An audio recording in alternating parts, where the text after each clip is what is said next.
ये जो पहाड़ है ना, इसका नाम है जबल सिला, और थोड़ा सा ऊपर जाके इसमें एक मशहूर गार है जिसको गार बिन हराम कहता है, जहाँ पे हुजूर सल्लल्लाहु अलैहि वसल्लम ने ग़ज़वे खंदक के दौरान 3 दिन स्टे भी किया था।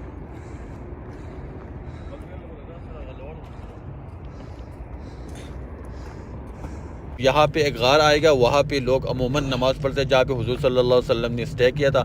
इसको अलहदा भी मैं एक वीडियो बना दूंगा, लेकिन ये चूँकि रास्ते में आता है तो रास्ते में आप देख ले। यहाँ पे हमने नफल पढ़ी, उसके बाद देखो नफल पढ़ने के बाद ऊपर एक रास्ता है, काफ़ी मुश्किल है, लेकिन ये है कि हुजूर सल्लल्लाहु अलैहि वसल्लम ने यहाँ पे सफ़र किया है, तो जब हम करते हैं तो बहुत ही मज़ा आता है, क्योंकि वही जो पुरानी यादें हैं वो याद दिलाते हैं और दिल को बड़ा सुकून मिलता है।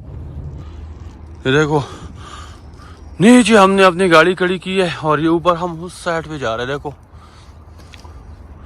ये देखो आमिर अली आ रहा है नीचे। आमिर अली तू जवान